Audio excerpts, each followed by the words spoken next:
Sir இப்போ sensor certificate வந்து கொடுக்கல இந்த இஷ்யூ ஆயிருக்கு, பெரிய பெரிய அளவில் போயிட்டு இருக்கு வழக்கு.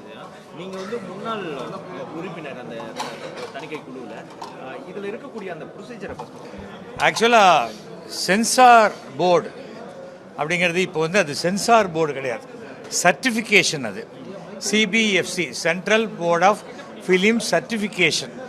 சென்சாருங்கிறது முன்னாடி கத்திரிக்கோலை வச்சு கட் பண்ணி இதெல்லாம் காட்சிகள்லாம் கிடையாதுன்னு சொல்கிறது. ஆனால் இப்போ அப்படி கிடையாது. இப்போ வந்து ஒரு படத்தை பார்க்குறாங்க, பார்த்த உடனே இந்த காட்சிகள்லாம் இருந்ததுன்னா இது ஏ சர்டிஃபிகேட்டு, இந்த காட்சிகள் எல்லாம் நீங்கன்னா இது யூஏ சர்டிஃபிகேட்டு, இதெல்லாம் எடுத்தீங்கன்னா உங்களுக்கு யூ சர்டிஃபிகேட்டு அப்படின்னு அவங்க சொல்லுவாங்க.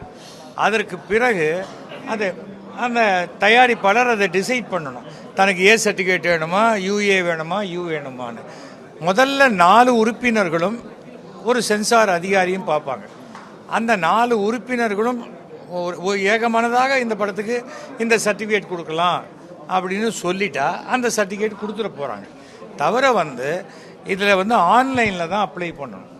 அதுக்கு ஒரு 10 நாள் டைம் இருக்குது. அந்த டைம் இருக்குது. இதுக்கு முன்னாடி இது பெரிய படம் வருது, மற்றவங்களாம் ஒத்துங்கலாம் சொல்ல முடியாது. அடுத்த வருஷம் ரிலீஸ் பண்ணுற படத்தை கூட ஒருத்தர் இந்த சென்சார் பண்ணி வச்சுக்கிறதுக்கு அவர் பணம் கட்டியிருப்பார். அப்போ அவர் படத்தை தான் முதல்ல பார்த்தாகணும். அந்த மாதிரி இருக்கக்கூடிய சூழ்நிலையில் இந்த படம் ஜனநாயகன் படத்தை பொறுத்த வரைக்கும் இப்போ அவர் கோர்ட்டில் என்ன சொல்லியிருக்காருன்னா, இதை ஒரு கமிட்டி மெம்பரே இதை அப்போஸ் பண்ணியிருக்கார். அப்படின்னா என்ன அர்த்தம், 4 பேரில் 3 பேர் அக்செப்ட் பண்ண ஒரு விஷயத்தை இன்னொரு உறுப்பினர் எதிர்க்கிறார். அப்போ எதிர்க்கும்போது அவருடைய கருத்தை மீறி அந்த படத்துக்கு சென்சார் சர்டிஃபிகேட் கொடுக்க முடியாது. பெரும்பான்மை கொடுத்துருக்காங்க. பெரும்பான்மைங்கிறதெல்லாம் எல்லா இடத்துலையும் பெரும்பான்மை வராது. ஏன்னா ஒவ்வொருத்தரும் அதற்கு உண்டான காரணங்கள் எழுதணும். அதே தனிப்பட்ட முறையில் இவர் தன்னுடைய கருத்தை எழுதி சேர்மனுக்கு அனுப்பிச்சிட்டார் வச்சுக்கோங்க, சேர்மன் அதை கன்சிடர் பண்ணிட்டு தான் பண்ண முடியும். அந்த மாதிரியான ஒரு சூழ்நிலை.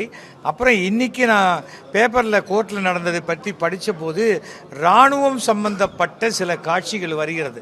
அந்த இராணுவம் சம்பந்தப்பட்ட வர காட்சிகளில் வர அந்த பேட்ஜு, அந்த சம்பந்தப்பட்ட சிம்பல்ஸு, இதெல்லாம் சிலதெல்லாம் காட்டலாமா கூடாதாங்கிறது மத்திய அரசினுடைய உள்துறை அமைச்சகத்துக்கிட்டேருந்து பர்மிஷன் வாங்கணுமா. இதுக்கு முன்னாடி ஒரு படம் வந்தது, கமலஹாசன் நம்முடைய சிவகார்த்திகேயன் நடித்த படத்தில் அவங்க அமரன் படத்தில் அவங்க அந்த சீனுடைய ஷார்ட்ஸ் எல்லாம் முன்னாடியே கொடுத்து இதை எதை யூஸ் பண்ணலாம், எதை யூஸ் பண்ணக்கூடாது, எதை அலோவ் பண்ணுவாங்கன்னு கேட்டுட்டு பண்ணியிருக்காங்க.